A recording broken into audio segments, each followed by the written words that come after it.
All right, my name is Rich Schmidt. I'm here with Kate Ayres. We're at Pinot Ash Winery. It's April 21st, 2021. Kate, thank you so much for joining us today. Thank you for having me. The first question to get started, and the most important question, is why wine?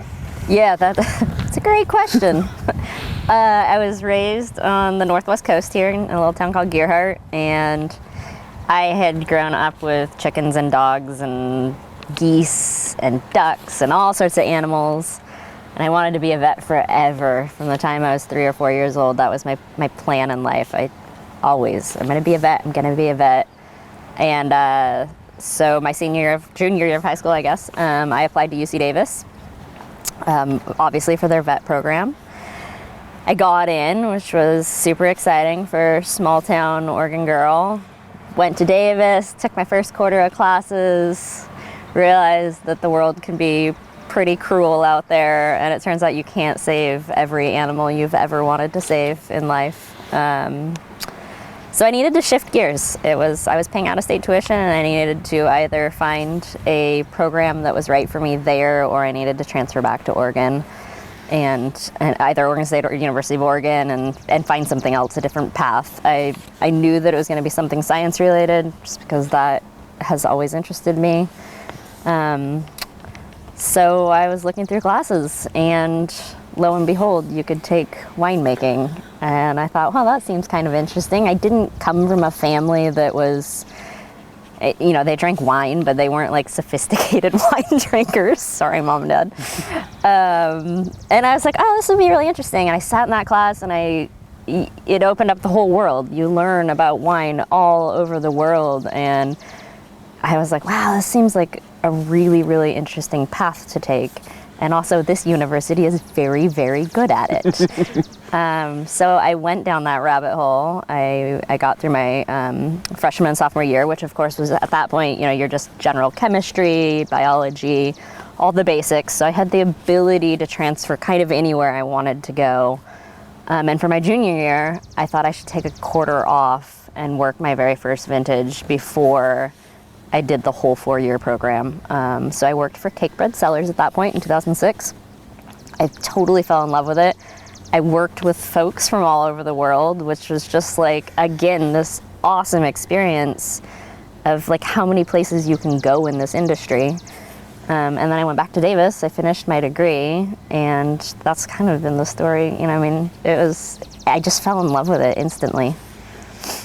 Tell me about the process for you of learning about wine, both the kind of formal education and also sort of the more informal education. Yeah, I think, obviously I've never been to any other university's programs, but for me with Davis, I think it was really, really useful for me to take my quarter off my junior year before diving into winemaking classes and seeing what a functional winery looks like. That was, I think, very, very critical for my success moving forward through the program. But Davis has a very hands-off approach, isn't the right way to say, but my feelings of my educational process there was, these are things that can come up in winemaking, and here are some navigational tools. So if you experience problems in the cellar, or how you can combat things, it's not a here's the recipe for making wine so much as here are tools in your toolbox for when you enter the world. So having worked in a winery, seeing what presses, learning about presses and pumps from in a classroom doesn't work. It wouldn't have worked for me, but I got to see it all in person first, and then come back and then finish out my degree. So being in microbiology of wine, like all of a sudden you're like, okay, I'm getting all of this. I've made all the yeast cultures. I've gone through the malolactic bacteria. Like I understand the basic process of winemaking. So you're doing it all on paper in school, and then to finally enter the real world of winemaking. And I learned infinitely more once I finally took a full-time job and worked around the world, and then you start making your day-to-day decisions, and none of that was taught to us, and that wasn't, for me, that's not how their program is, which is, I think, kind of cool to have a bunch of tools, and then when you actually are in your functioning job, you're still learning so much. I mean, which can be said for a lot of jobs, but this one in particular, I feel like we're constantly evolving. So tell me about your experience with that first harvest, that one kind of in between school harvest or in between vintage. What was your role, and what did you take away? What were the biggest takeaways for you? Yeah, so there were a lot of interns. I think there probably was like 15 to 20 of us. I could be lying. Maybe there was 10. I don't know. I was young. I was 20 years old. I turned 21 in the middle of my harvest. I had way too much fun. Drank way too much alcohol. But it was, I think, my biggest takeaway from that is like how familial wine is. I made friends there that ultimately took me to Portugal. I married one of them. There are these lifelong friendships that we've had, and where it's taken me in my career path. So the familial portion of it, I think, is my biggest remembrance. I mean, I went back to Cakebread for a second vintage just because I loved the crew that worked there. I loved the winemakers. It was a beautifully run operation, but it's also like where my foundation of like cleanliness and how important it is to keep your facility clean, your barrels clean, your pumps, your lines, like all of that was so dialed. And they're a pretty big production. And it was seeing the quality of wine that was coming out in a facility of that size, like that's some very dialed winemaking and some very dialed crews. So that was a really magical experience for me. It was obviously a lot of Cabernet, but the grape that actually got me was their tiny little Pinot Noir production.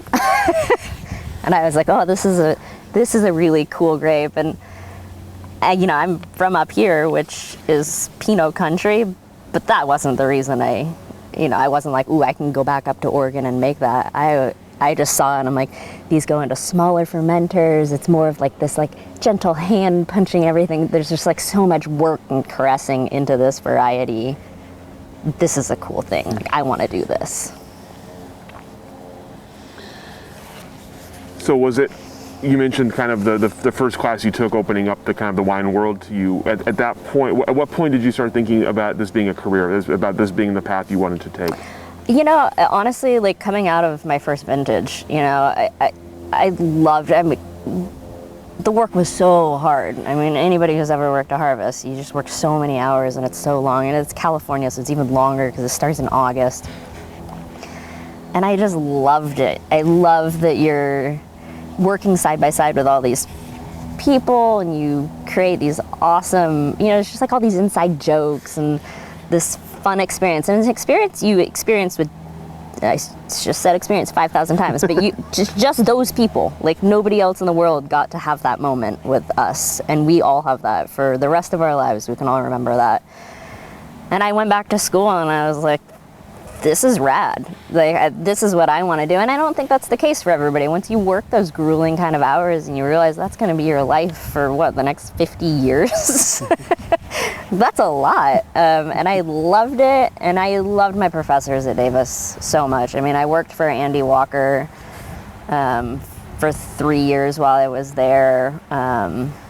In the greenhouses doing grape genetics, and he's like such a wonderful human being. And Linda Basson was so amazing, like, and it was such a tiny program. I mean, we were just like these like bunch of nerds, get together and drink wine and have barbecues. I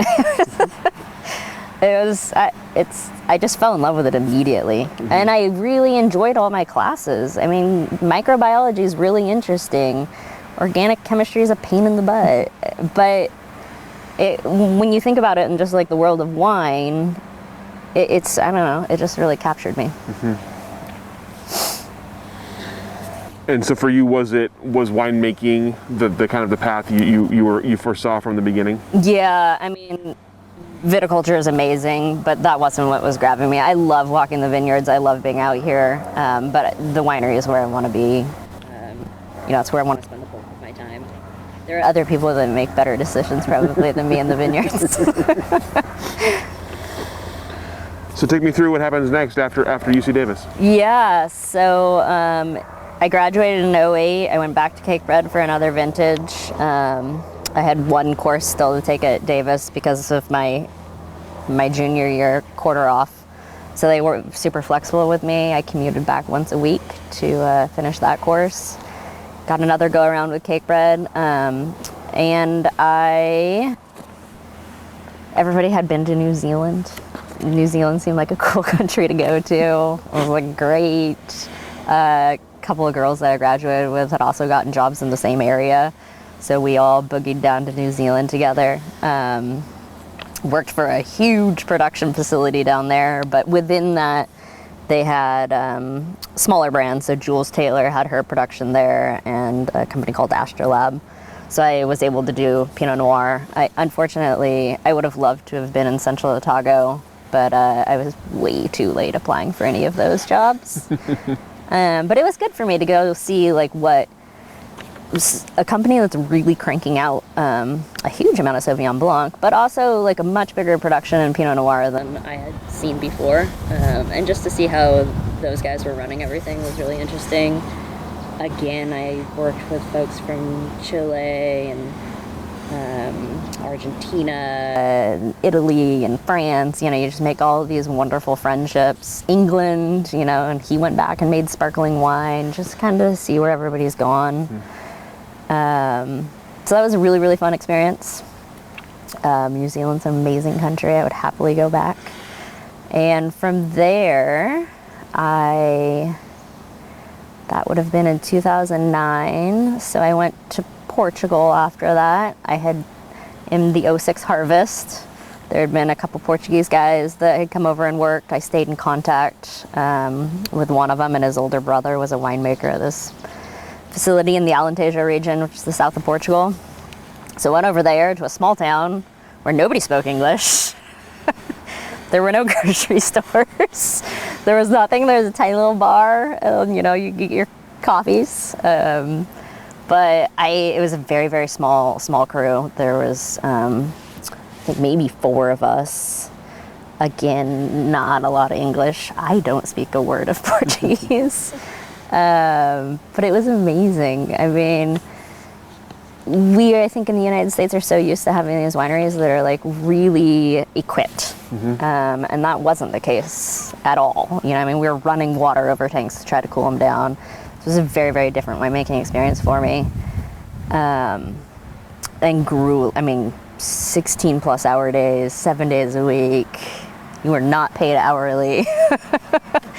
And I loved every second of it. I mean, it was just like such a beautiful country, and the people were so amazing, and there's so much culture and history, and wines that I'd never had before. I mean, and we don't see them here. You know, it was a lot of fun, and really, really tested my lab work in some very old school equipment.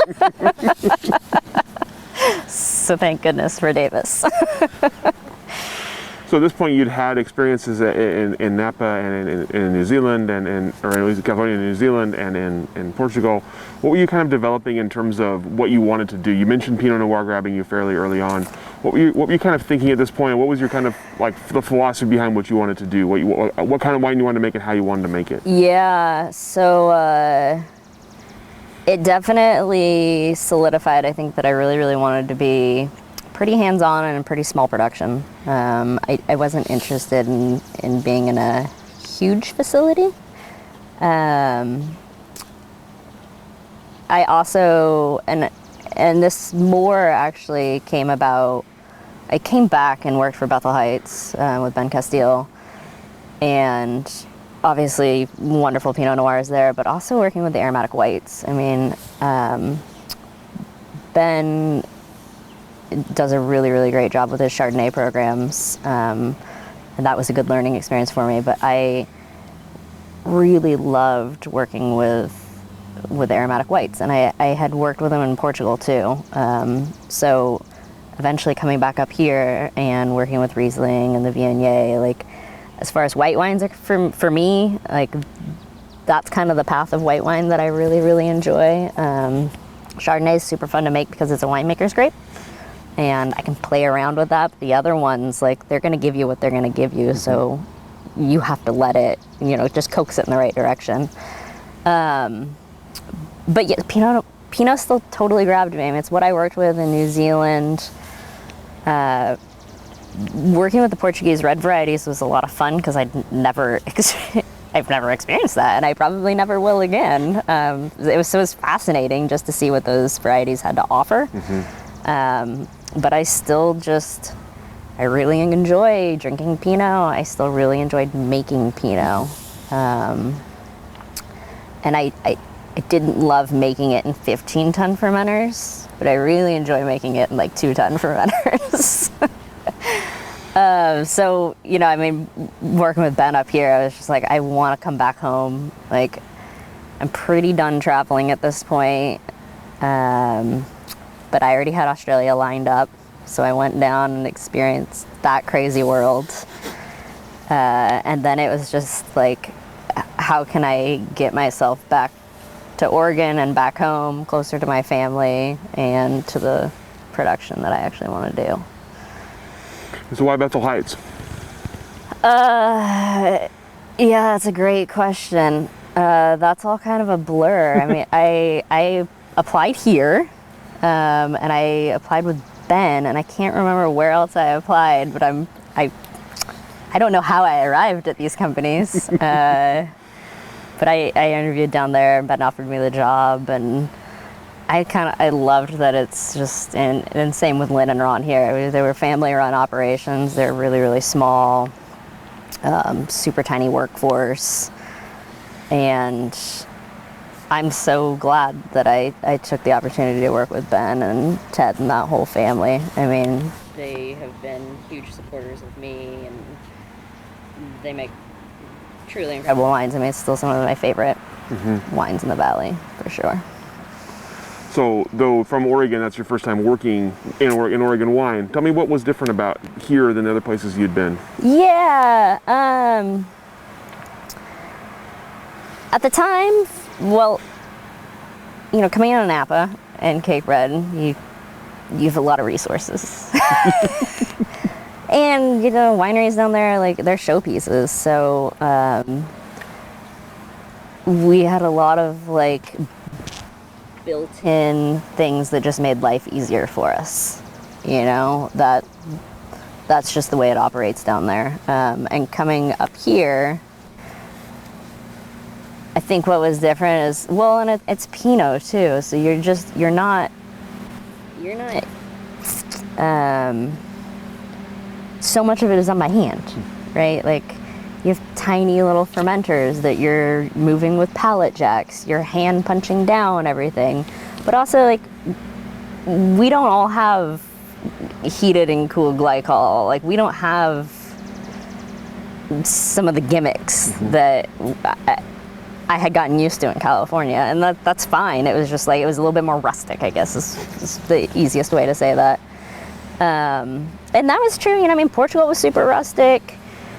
New Zealand was crazy. It was big. And Australia to some degree too. I mean, it was funny with Australia. It's like they had the resources and they just didn't want to use them, So it was, I think coming out of Australia for me, it was just you had gone from Napa Valley, which was, everything was like super, super clean. Make sure things are sterile, as sterile as possible. And then you go to Australia and it's like, oh, you just got these tanks in a hole. We just kind of mop them with this mop that doesn't really get cleaned. It's just like a totally, like, my brain was just like, what are we doing? Like, everything that I've learned in school says this is a bad idea. Like, one time I was circulating all of our hoses for pump overs, and I was circulating chemicals through them, and the cellar master was like, what are you doing? And I'm like, well, I'm cleaning because it's the beginning of the day and we need to pump over all these things. Like, no, you can't clean them. We want all that schmutz in there. Like, That seems like a really bad idea, but okay.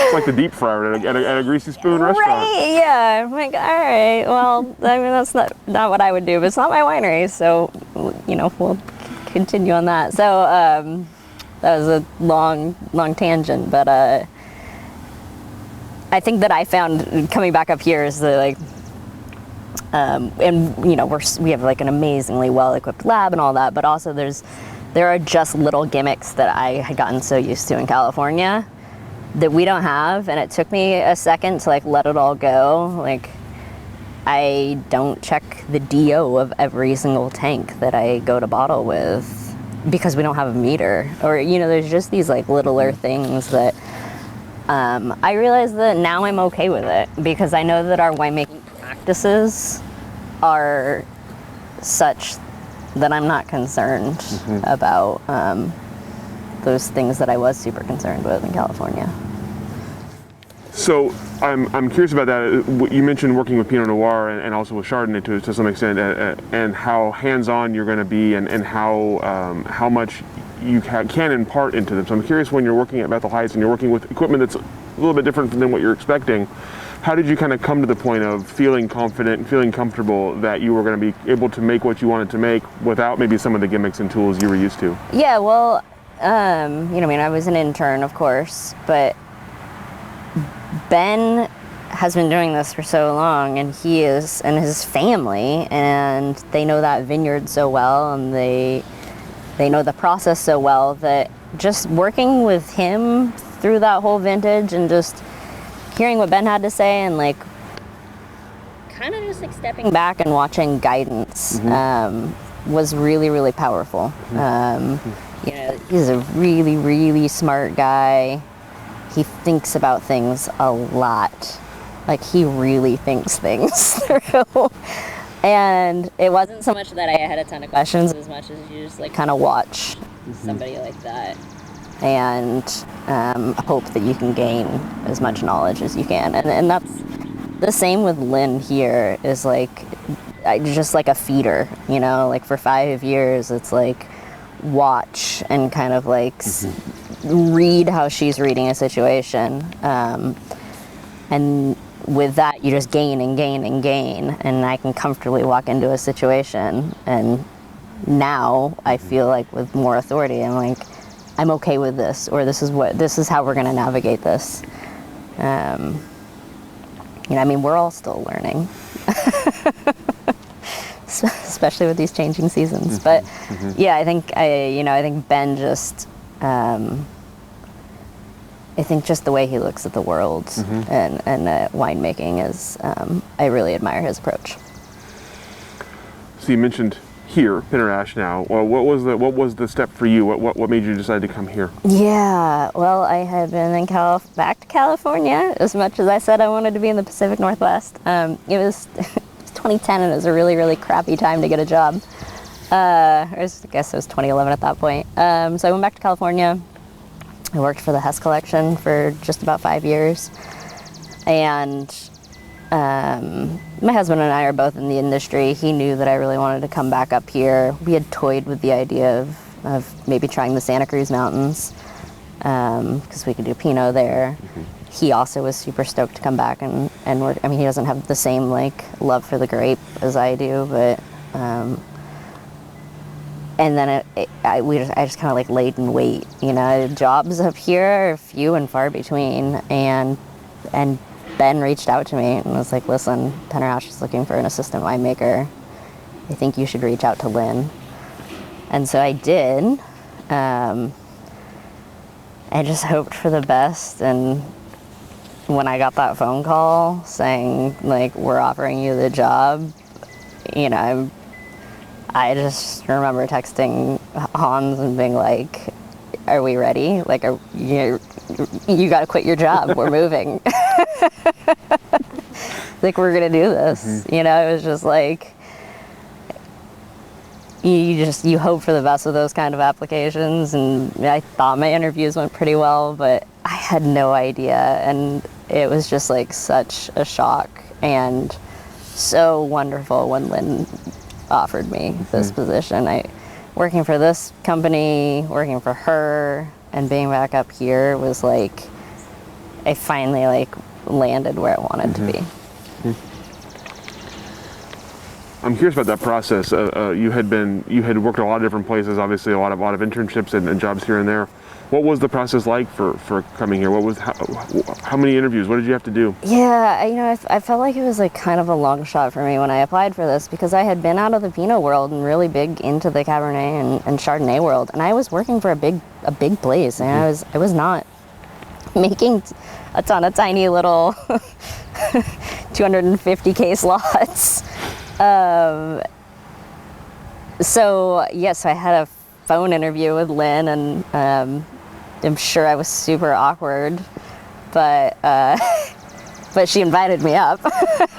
So I flew up. At one point I met with her and Ron.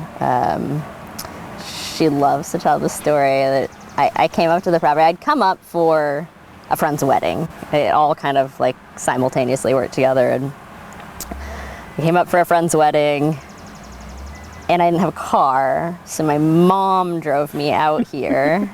I can't believe I'm telling this story on camera. So my mom drove me out to the property, and she just stayed in the parking lot. She's like, I'll just read my book, it'll be fine. Like, cause she thought, I'll come in for an interview for an hour or whatever, and we'll just go get some lunch afterwards. I'll go through the interview, and we're kind of reaching the end, and Lynn and Ron are like, so, we'd love to take you to lunch. I was like, fuck. Okay. I was like, how am I gonna like explain the whole mom thing?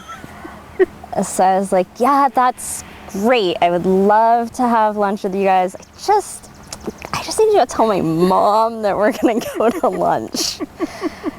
It's so embarrassing. And they're so wonderful. And they're like, oh, just invite her along. And I'm like, oh my God, okay. So Lauren, who's her assistant winemaker now, and at the time Nick was our cellar master, we all went to lunch together with my mom. Which like already was pretty embarrassing. And it was like a totally fine lunch. I was super duper nervous, and my mom was nervous. But like making nice, like small chat. My whole family lived over in Sisters, and Lynn and Ron, have a place in Bend, and we talked about like camping when we were growing up, and blah blah blah. We had lots of like things to chat about, and we we left lunch, and we were at the bistro, and so I was like, Mom, we need to go get some bubbles across the street in Argyle before we head back to the family, and we land in the parking lot, and my mom just starts bawling, and I'm like, why are you crying? And she's like, I think I just ruined it for you. She's like, I'm so sorry, I didn't stop talking. And I was like, oh no, like, you're fine, Mom, you're fine. Like, they're not gonna judge my performance on whether or not you didn't stop talking.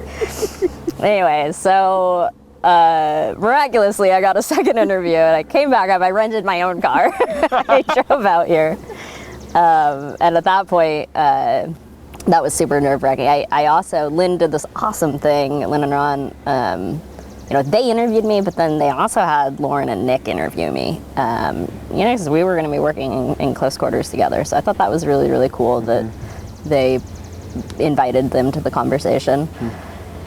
And then we did a big sit down, and Lynn, of course, tested me on, samples that had issues, and we went through some like oxygen, closure trials, which was really, really nerve-wracking, but it was a cool system. And anyway, so that was my interview process, and Lynn loves to tell that story any chance she can get. So you're welcome, Lynn.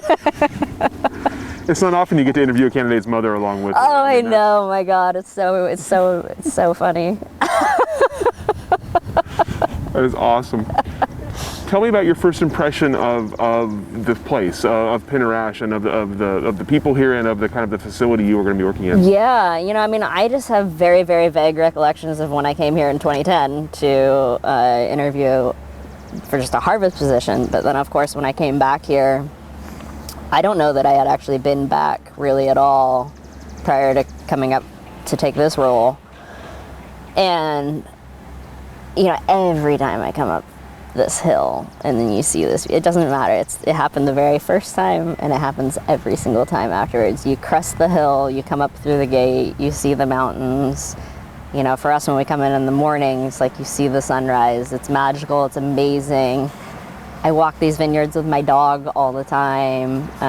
It's like home. I do. I feel totally at home. I think it's an important thing about our entire crew here is that, like, this is ours, and we very much we have so much ownership in it. There's a sense of calm when I come up here, and especially during harvest, when you're in the midst of, like, craziness, and you come up here and it's cool and the sun is shining. You're about ready to start your day and get the interns going, and you're just like, oh, this feels amazing. I'm gonna have my cup of coffee and my sense of calm, and then things are gonna go off. And it's the same at night when we start seeing the sun go down and the moon rise, and we kind of all come down here and we take a deep breath, and you're just kind of like, this is the end of the day. It's a special place. It's a really special place, and a lot of really awesome memories have been made here. For me.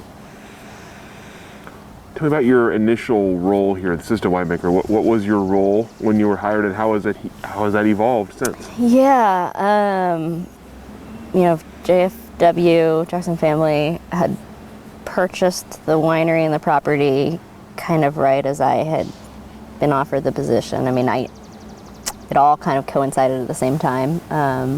So I came up as associate winemaker with the knowledge that I would be working very in line with Lynn, and then ultimately probably take the project over. So it was like, my first harvest, I came in May. We have a super intense blending program here. I mean, we go through every single barrel, and then it needs to be put into its home of Pot of Nome or the single vineyard or the Willamette Valley, and sometimes the barrel goes into all three directions. So I didn't realize when I first came up here, and she offered me the position. She's like, can you be here, I don't know, May 1st. And I was like, I'm 5 years into this other job. Like, I loved my boss so much in my past job, and I was like, I just feel like I gotta give him like a month. Like, I gotta get everything ready and set before I just exit this place. And she's like, okay, but when you get here, we're hitting the ground running. And I was like, okay, you know, I didn't know. And then I came, and it was just like, boom, we need to make 20 blends by August or whatever it was. And I was like, oh my God, this is so insane. Like, we're at work at, 6:30 or 7 o'clock every morning, and we're leaving work at 5:30 every night, and, or 6:30. And I mean, we were just like, constantly sampling and blending and tasting.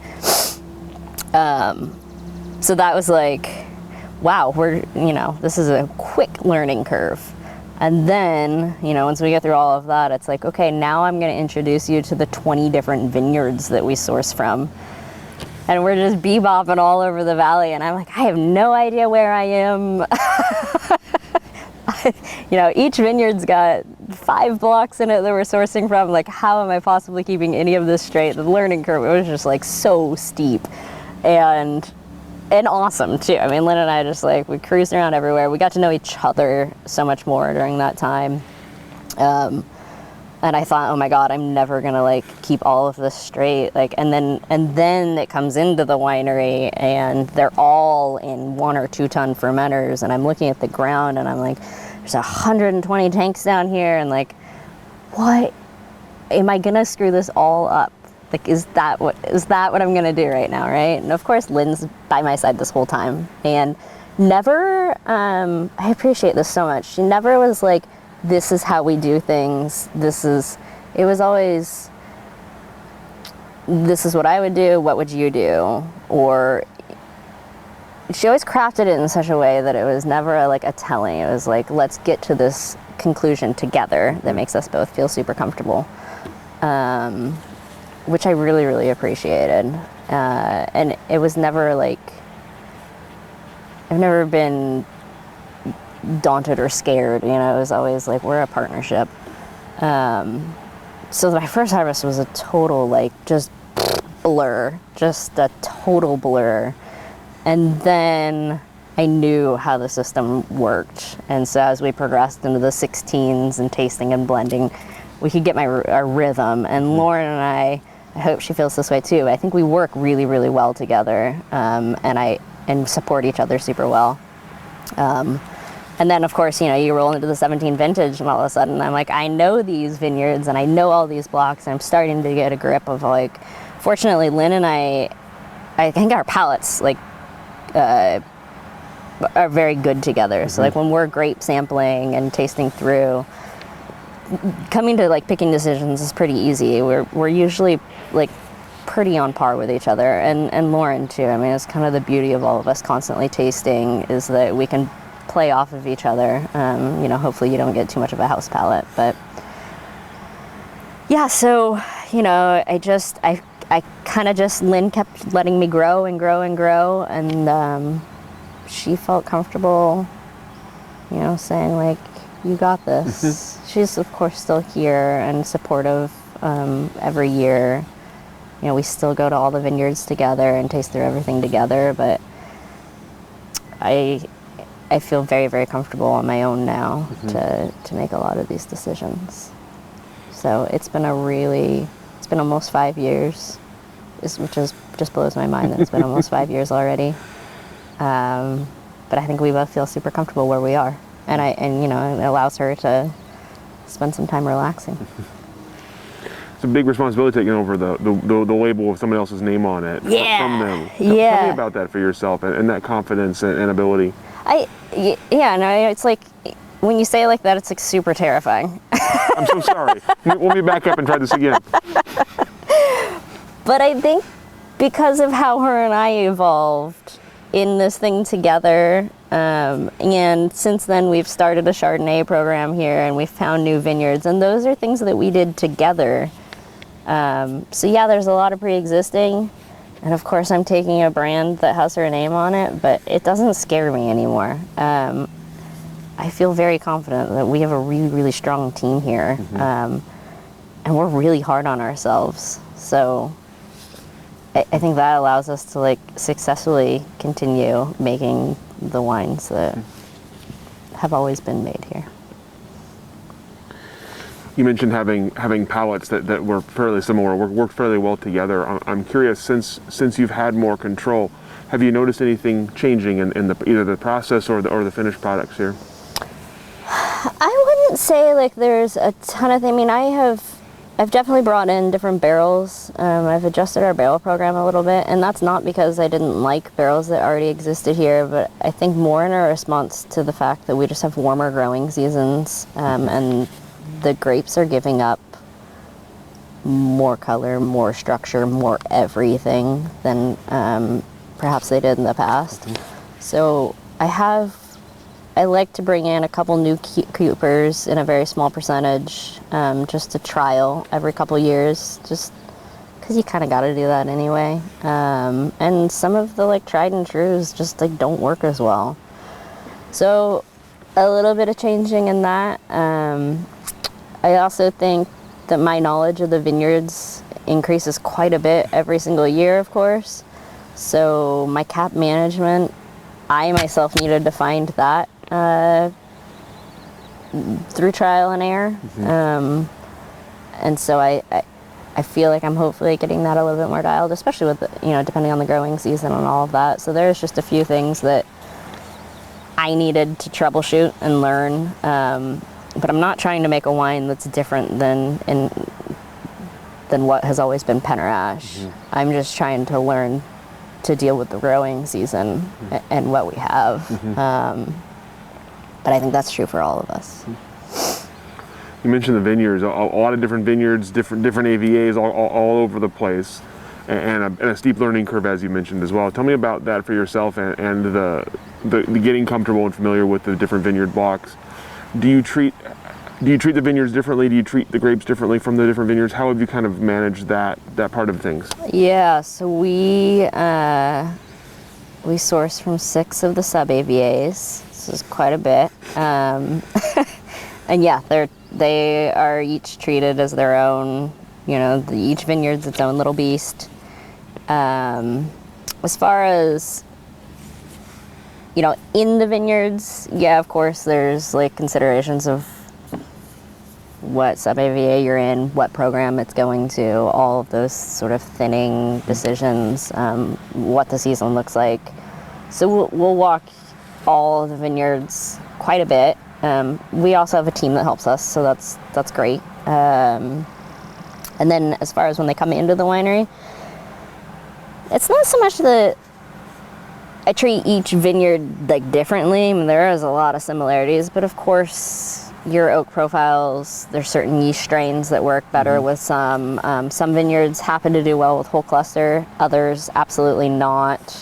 And that's just, again, like a lot of me just kind of learning it from Lynn, but also, it turns out that some things don't like wood fermenters. That's a terrible idea. We did it.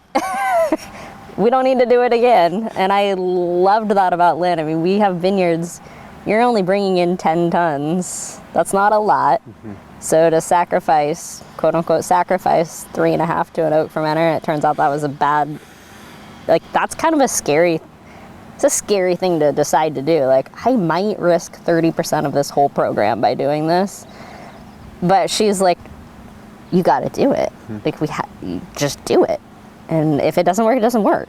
And I think that, that's a really bold move. But I appreciate that she gives us that opportunity, and she has ingrained that in all of us. Like, yeah, you're right, it might not work, or it might be an awesome decision.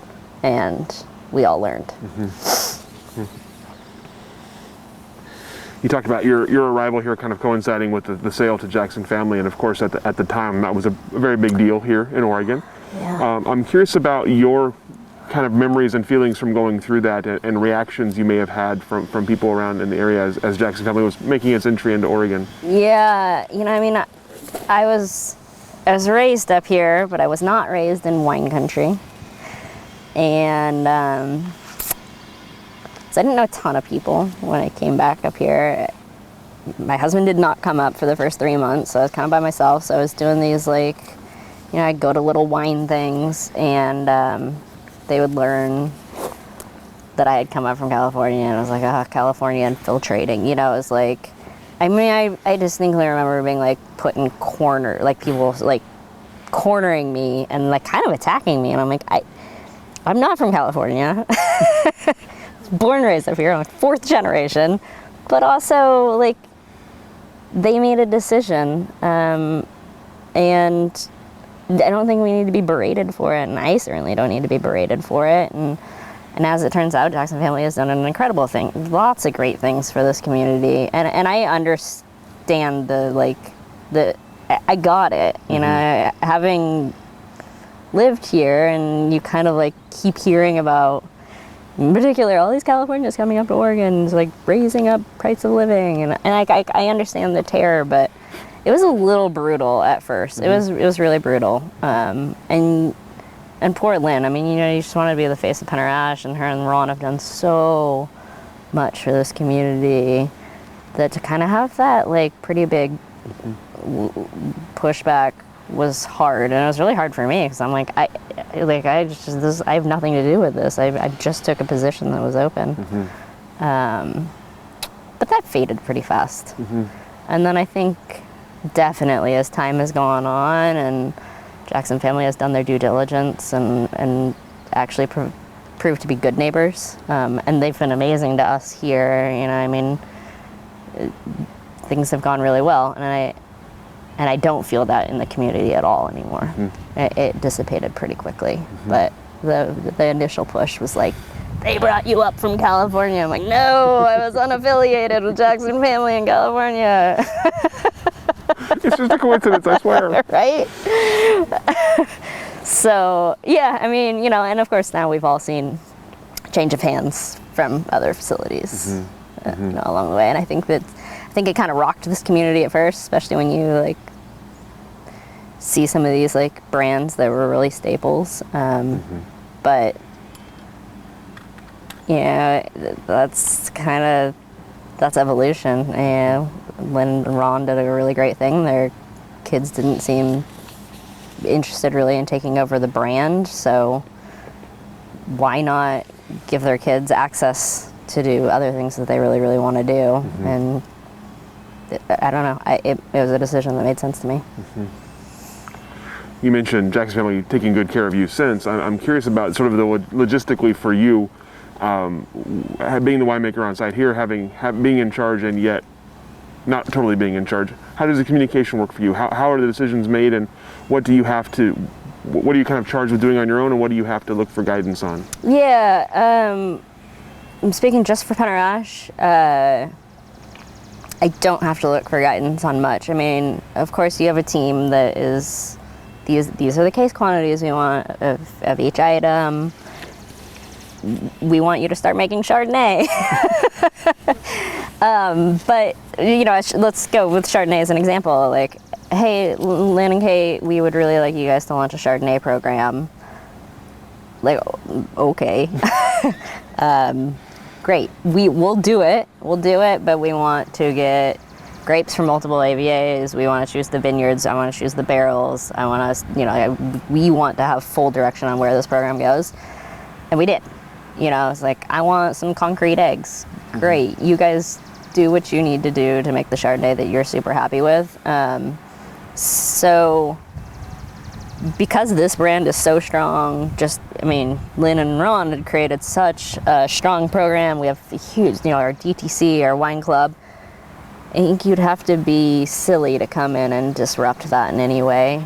So we've had pretty hands off. Like Lynn and I, when we want something, if we scream loud enough, I feel like generally people listen. Not always, but I don't feel like I need to. I don't have to battle things. People generally let us be, and we've got a strong team up here in Oregon. I mean, they're a marketing team here. I absolutely love. They listen to us, which is not always the case, especially coming from winemakers in bigger companies. It's like they don't want to hear me complain, but they have to.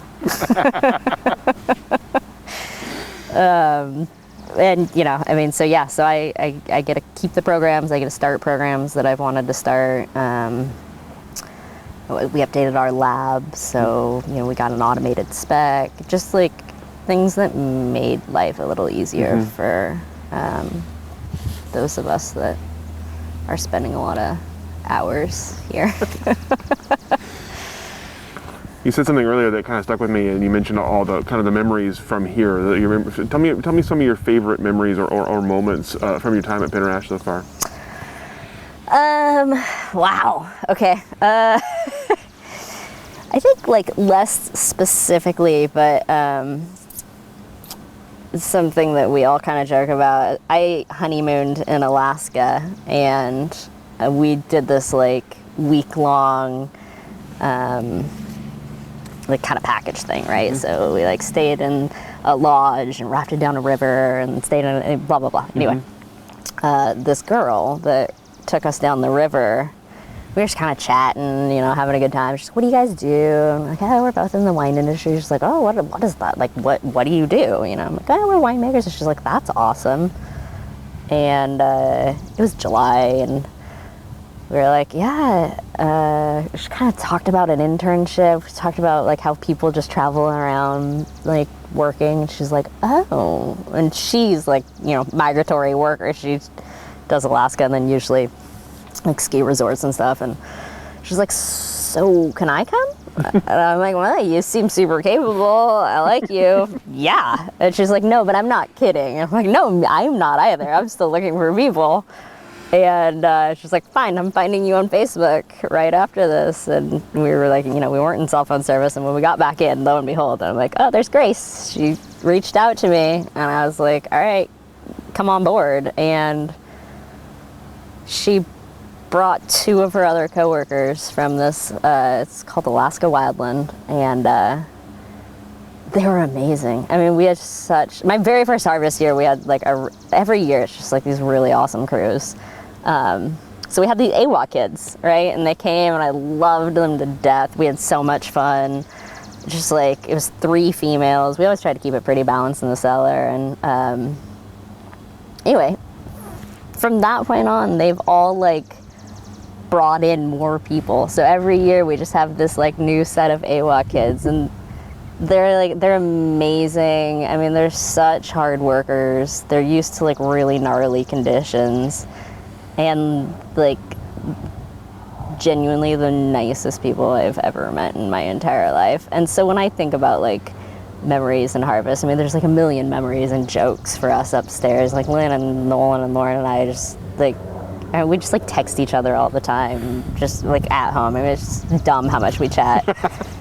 But when I think about harvest and just like these warm fuzzy feelings, it's the AWA kids. I mean, I just like, and we've tracked all of them. Like some of them have come back for round 2, some have come back for round 3, and it's always like, what are you doing now? Oh, I'm like leading. One girl, like a lot of them go to Antarctica. One girl was like, I don't know, doing like boat tours in South America somewhere. I mean, it's just like super random stuff. But we would just like sit out here and like have a fire at night at the end of the day and hang out and have beers. And I don't know, they were here when Hans and I got married. They were around when Hans and I had our first kid. Like that, they're just kind of our family. And we also like, you know, text each other randomly from time to time. I don't know. So not like specific memories, but just like really wonderful humans.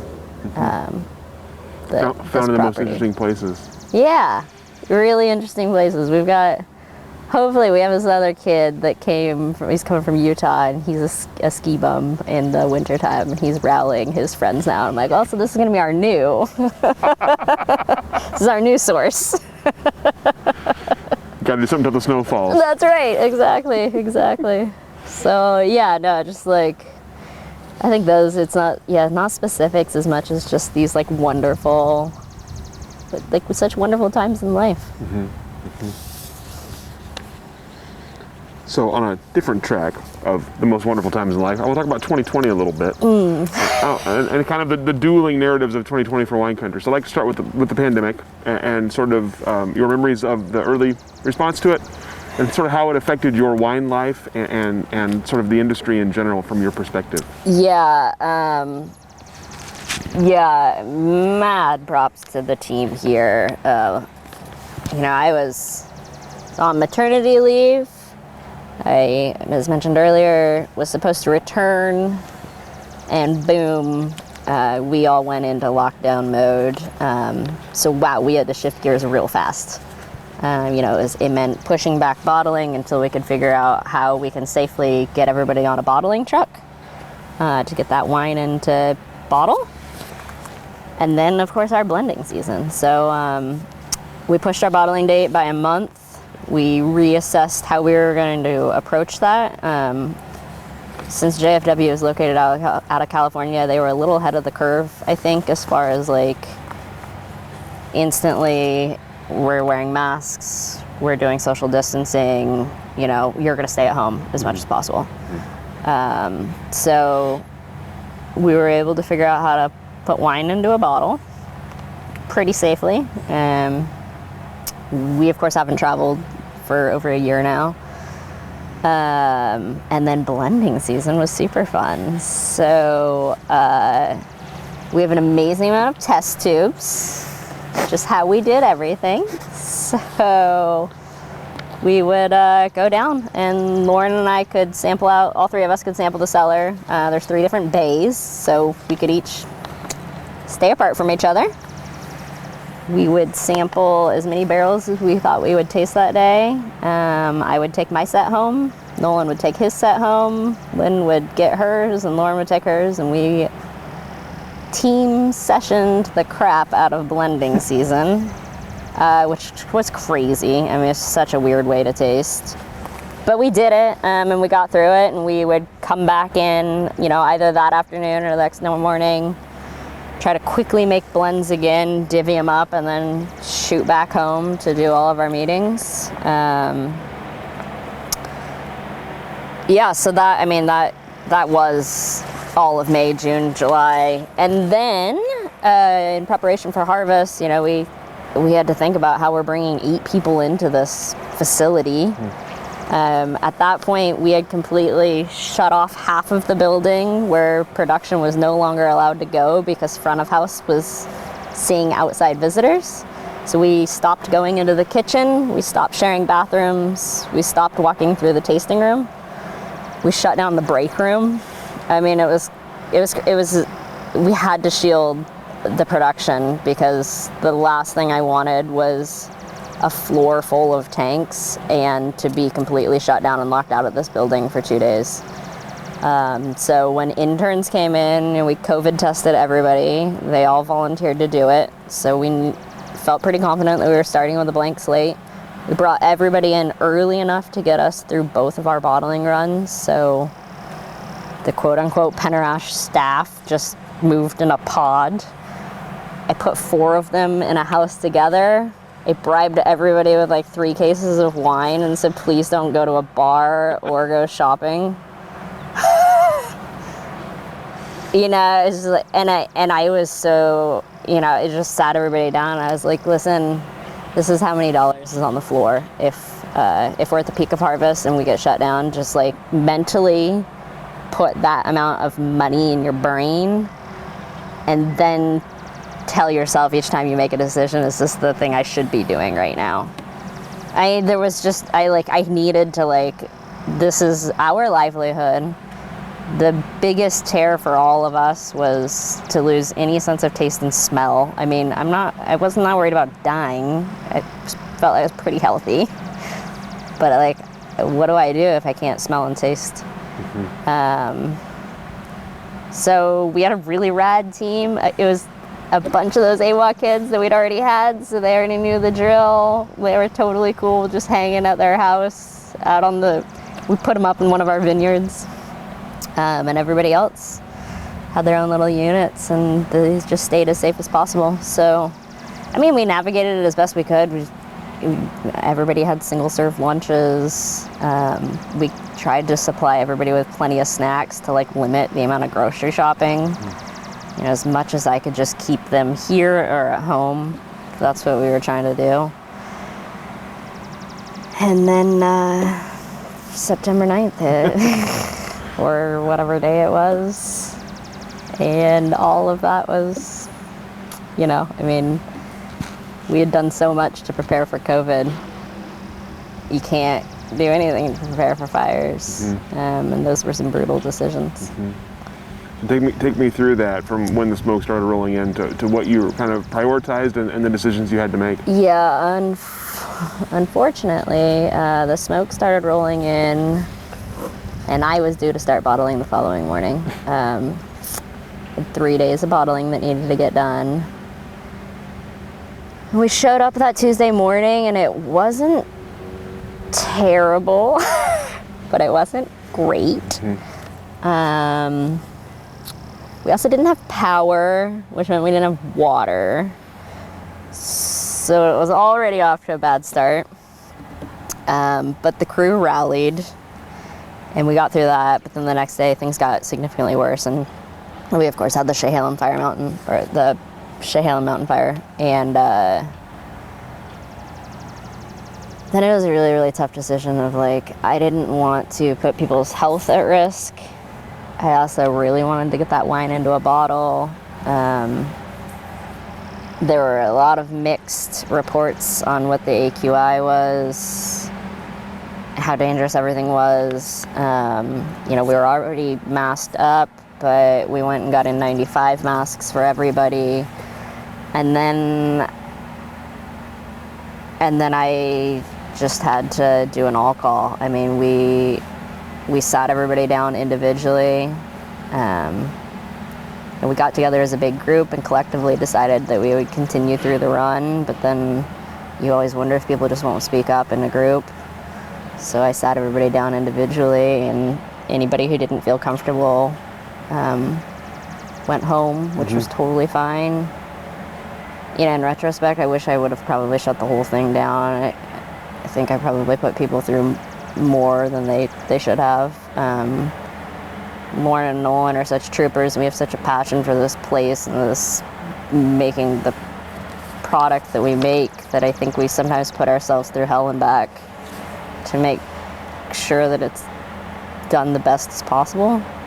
But you know, at the end of the day, I'm the one that was like the leader, and that was, in retrospect, you know, after all, that was such a roller coaster ride, and there were so many other decisions that need to be made, and we had so many vineyards that we sourced from. And the smoke wasn't getting any better, and you're on the phone call constantly to anybody I knew in California, like, it's pretty high smoke, I can still see this is where we're at in ripening, like, how bad do you think it's gonna be? And we were all just kind of like holding on to hope that it wasn't just decimated. So that whole time was super hard. If I could turn back the clock, I would have made some different decisions, but you know, and hopefully we never have to make those decisions again, at least for a very, very long time. Then yeah, I'm sure you want to know about the vineyards. You know, we ran the bucket ferments. We had a sous vide that we were running, just water baths, rapid ferments. We were fortunate to have a lab in California that's our own personal, so they were just cranking out numbers. So obviously California was going through the same exact issue that we were going through. And that was brutal. I mean, we would taste the wines, you could kind of convince yourself like, oh, maybe it's not so bad. You know, I'm picking up a little bit on the back palate, but I'm not sure about aromatically, and then you got the numbers to back it all up, and it was, I didn't have to make those decisions. I mean, I was not the final call on those, and thankfully that I wasn't. I mean, we have such a huge history with our growers, and we love them to death, and we've been with some of these folks for over 20 years. So to make the call of whether or not you're going to bring in grapes, I mean, that's a huge responsibility, and it was devastating. I mean, Lynn and I were on a roller coaster ride, definitely cried. And it also, you know, I mean, I didn't bring in any grower fruit this year. My interns, I had some that were only with us for 2 weeks before we let everybody go. So it was an emotional roller coaster. I mean, I don't love asking somebody to travel all the way across the country to then turn around 2 weeks later and say, sorry, I don't have a job for you. But we just didn't have anything for them to do.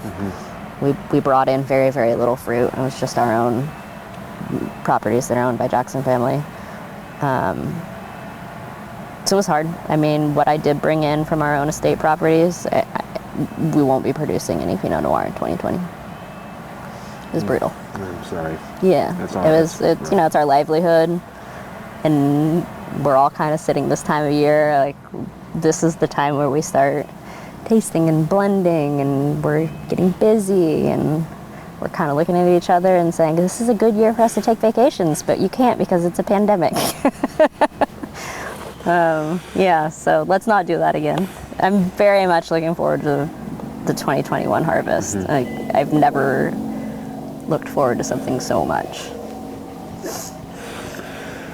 With both of those things, obviously a lot of lessons learned from the pandemic, a lot of lessons learned from the smoke and the fires. I'm curious, for you personally in Pinot and maybe for the industry more in general, what are the lessons learned? What are the takeaways, and what are the, if any, are the changes you might see coming from those kind of both events happening same year? Yeah, you know, I mean, that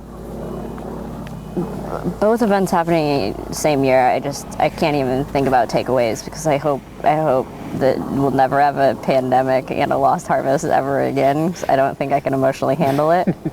As far as the relationships and choosing not to harvest,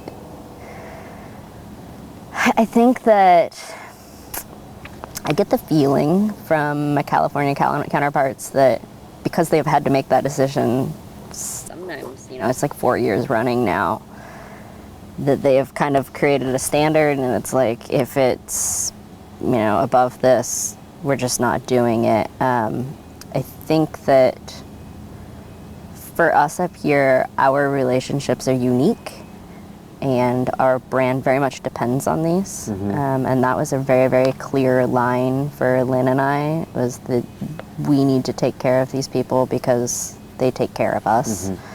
And everybody always says that Oregon is unique and we have these like handshake agreements, and it's the truth. It's what I love being back up here. I mean, we are such a friendly neighborhood, and winemakers, I mean, that was during harvest of 2020, I was constantly on the phone with other winemakers, like, what do you guys see? Because they knew that we had labs and that we were getting readings, and I was happy to divulge that information. You know, not from this specific vineyard, but like, this is what I'm seeing in general. What was your question again? Takeaways. Takeaways, yes. So, I think for us, we needed to find a better balance of how we deal with our relationships up here. It can't be the California model. That was very, very clear for me and for Lynn. And unfortunately, you know, I mean, crop insurance is great, but it's not perfect. It's also doesn't seem to be purchased a lot up here, for better or for worse. And I understand that from like a history of not really being covered for weather events. But I think that we would all be in denial if we didn't think that this is something that could happen again, unfortunately. I mean, I really hope it doesn't, at least not with great frequency. But the reality is that the climate is changing. I don't think crop insurance is the answer, but at least it helps mitigate some stuff. But, you know, it kind of sucks to talk about contracts, but contracts can provide a very clear understanding of what happens. I don't know. I don't have a good answer. I mean, my answer is like, in a perfect world, you just pay for the grapes. But we both have to take the risk, you know? So I don't have, there's not a good way of walking out of this. It's a lose-lose for everybody. So we talked earlier about your first impressions of Oregon wine, but it's being kind of rustic compared to perhaps some other regions. I'm curious, in your mind, if that's changed since you first started working in Oregon wine, and what the industry looks like now compared to when you started. I don't think it's so much that it's like changed in leaps and bounds since I started here anyway. I think tourism has just gone gangbusters. You know, I mean, even being here in 2010, like, you know, people would still close their tasting rooms during the winter, right? I mean, it was just such a different time. And so I don't remember what the statistic is, but I feel like we have seen like a 30% increase like yearly or something crazy. So I think that, like, I think the amount of money pouring into the valley is changing. I think that on a global scale, we are very much in a spotlight, which is awesome. I mean, thanks to all the original folks just like constantly pounding the pavement and getting Willamette Valley on the map.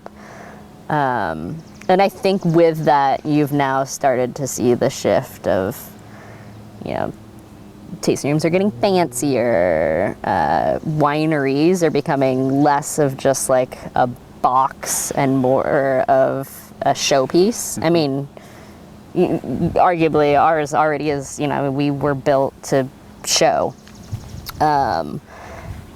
And I think, like, hopefully, I like to think anyway, that revenue has also increased so that people can pour a little bit more into their cellars. And, you know, there are tools out there that make our lives easier. And I think that, like, that's starting to really, like, we now have the money that we can funnel towards getting a fully automated spec so that somebody's not sitting over a spec just hand pipetting all day long, because it turns out it pays for itself really fast, but also $25,000 is a lot to spend, you know, in one, you know. So I think from like a production side, and I also just think, and this is not new at all, but I think the quality of wine is just constantly like up and up and up. And I don't think that that has anything to do with like new fancy winemakers or anything. I think it's just there's a lot of attention paid to making the product. There's a lot of really good winemakers up here, and there's a ton of families that have a long history, and I think they're like really dialing in what they're doing. So yeah, it's kind of, I guess just looking, as a kid growing up, and I have like the fuzziest, foggiest memories of like being in wine country with my parents. Like you're still like kind of cruising around back roads, and I love that, but now it's starting to feel like there's definitely more tourism, for better or for worse. Maybe both at the same time. Maybe both at the same time. Yep. So what about as you look ahead for Oregon wine? What is coming next for the industry, especially coming out of the pandemic? Are there changes from the pandemic that you foresee sticking around, and what is the industry going to look like in the coming years? I think personally, lessons from the pandemic, I think we're all still pretty wary as a staff here, so I think that we're going to proceed with caution. There's definitely not going to be any limits on mask wearing, and still keeping, like, we're still not tasting or anything. We're all vaccinated now, but it's not like we're tasting together in the lab at this point. I do hope that we'll come back to that world. But wasn't it kind of nice that like nobody got the flu this year? So I think that there's some takeaways of like, when you go to the grocery store, maybe we continue to mask up. I don't know. I don't know how this is all going to shake out, but I think there are some changes that we have all, and I think that we're all like, I don't know about you guys, but like I watch TV shows and I'm like, you guys are all too close together and nobody's wearing, like it's just so in my brain now to pull back out of this. I have a kid that's 15 months old and he's like never been in public. So to pull back out of this and start socializing again, I think it's gonna be a little bit different and a little bit weird. And then I'm sure eventually we'll kind of get, as far as like this harvest, we're going into it, in my mind, we're going into it that there's very much a pandemic happening. I don't care that we're all fully vaccinated. Like, we will be masking up and protecting ourselves. I think it'll be really interesting to see what happens in the, not just Oregon, but up and down the West Coast. I think there will be very little produced in 2020. I think we all scaled back our numbers because of a pandemic in 2019. So I think we're all gunning for 2021 and trying to make up some numbers. It could be totally wrong on all those fronts, but it'll be really interesting to see what the market looks like when the 2021 vintage is over and everybody knows what their gallons are and what hopefully their run rates. As restaurants start opening back up and we see the pace starting to pick back up, we're all throwing a dart at a target that we hope we're hitting. There's just so many unknowns. And then, you talk about restaurants and stuff closing. Like, I don't know what the state of wineries are or growers. If you're not producing a lot in 2020 or you weren't able to sell, I don't know what the ultimate repercussions will be from all of this. And I hope that there's not a ton. I hope that everybody survived the storm. What about for yourself as you look ahead, the future for yourself and the future for Pinot? What are you kind of looking forward to down the road? Are there projects on the horizon or new challenges, or what's next? I think that we have several new vineyard sources coming in this year, so I'm pretty excited to see where those go. Maybe some new single vineyards will hit the map. I don't know. We want to see what these all shake out like. So I'm really excited. I think I've got 5 new vineyards coming in. I'm very excited to play with those. I think, we were purchased and we kind of like, whoo, and now we're like settling back into our comfort zone. I'm really excited about our new expansion. We got a new winery addition happening that is not increasing our capacity, but it is giving us some space to breathe. We were really cramming ourselves in, which was great when I was 7 months pregnant, trying to squeeze between tanks. So I think just like, for me, it's like, okay, a lot of things have happened in the last year and beyond that. And let's like all take a deep breath and let's just let's take this year to really get our affairs in order, make sure we're walking into this harvest like cool, calm, collected, and the most organized we've ever been, because we have zero excuse to not be super organized. And like, just like, let's make some really awesome wine, and hopefully everything goes really, really well. You know, I don't have like a vision beyond that. I just like am so excited to have a winery that's full of wine again. You know, and we had those new vineyard sources. We don't have any like other like huge projects happening at the moment. We're still working through our Chardonnay program and kind of figuring that out.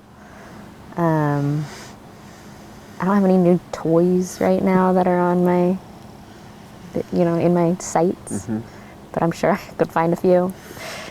Yeah, no, and I honestly, like, it's been really nice not being on the road, but I'm kind of looking forward to getting back out there and not Zoom calling, you know, country clubs in Kansas. It'd be great to see people and actually talk about the wine in person. It's an interesting part of your job we haven't really talked about, but the travel and the sales part of winemaking, in the before days and hopefully in the after days of travel and sales. Tell me about growing into that role for yourself, and what about it you have enjoyed, and what about it you have less enjoyed, perhaps. I haven't done a ton here at Penner-Ash. You know, they mostly, Lynn was hitting the ground. I did like local stuff, but I was rarely working the market in any big way. And we just in general, we weren't out, she wasn't out in the market a whole ton either. She did get to do a European tour though, and I was pretty jealous about that, so I could jump onto that. But I had done quite a bit of traveling for Hess. By the time I left them, they were putting me on the road a lot, you know, which is both a blessing and a curse. It's so easy for me to talk about the wines here. Like, I have such a passion and love for them. It's really easy to go out there. People are super nice and very engaging about the wines, and it's generally a really positive response, so it makes me feel warm and fuzzy when I'm on the road. But yeah, I haven't done a ton since I've been here, but I am ready to get back out and start again. So if someone were to come to you and ask for your words of wisdom on getting into the wine industry, what would you tell them? You know, I've had several people approach me that, like a little bit later, of just like, hey, you know what, winemaking is kind of cool. I've worked my first harvest, or I've worked in the tasting room, or, you know, both. And do you think I should go back to school? Would that help me in my career? And sometimes those people have worked like a pretty decent amount of time in a cellar. And for those folks, like, I don't think that you need to go back to school. I think school was super valuable for me. My husband didn't go through a winemaking program, but he did get a biology degree. And I think if you have a science background, that is super duper valuable. And you can take that, and then with experience, you have a very, very strong ability. I think that you can make it as far as anybody else in the industry. I do think that we are hitting a point where there are enough wine programs in this country that are cranking out enough kids that it's becoming very competitive, and that might give you the like hands up or leg up. So I guess what I'm saying is, I don't think that you need a degree. I do think having a science background is pretty important. I think for me, getting into the enology position as an enologist early on was very valuable for my quick escalation. And I think that's common. You know, I think that once you're an enologist, going into an assistant winemaker seems like to make a lot of sense. But if you're in the cellar going to an assistant winemaker, unless you're at a really, really small facility where there is no enologist, that is a more difficult ladder. And I think I graduated, I think I was a little bit rarer than some because I did my undergraduate in V&E, so I came out of school at 22, and that gave me this awesome ability to travel before I needed to, you know, health insurance and needed to like get a real job. So I think for me, I think the traveling was invaluable. I mean, I got to see a lot of different places, wine made in a lot of different styles. You had very, very sophisticated, you know, like I said, fancy toys, beautiful tanks, blah, blah, blah. And then, you know, a little more rustic, but completely functional and all the right things, but just in a visually more rustic environment. And that, I think, just shaping me as a human, that was like a really important thing. I think I learned the most about winemaking in my full-time jobs. I mean, I learned a ton when I was at Hess. I took on a lot of programs and then came up here, and of course, primarily Pinot Noir, but then a vast number of vineyards and sub-AVAs. So it was just like, just knowledge.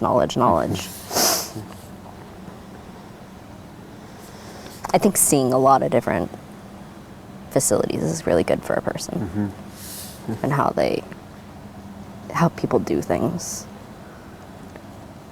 It really structures how like I want things to look and operate, and also like, as annoying as my cellar master can be, no, I love him to death, but he questions me. You know, he's like, why are we doing this? Why don't we do it this way? And sometimes I'm like, well, this is definitely why we're doing it this way. Sometimes like, I don't know, because I've always done it that way because somebody else I knew did it that way. But try it your way, and if it works just as well, then great. That's awesome. You know, I mean, I love that he does that. He challenges me, and then he goes home and does too much reading. Comes back with arguments. That's just cheating at that point. Yeah, right.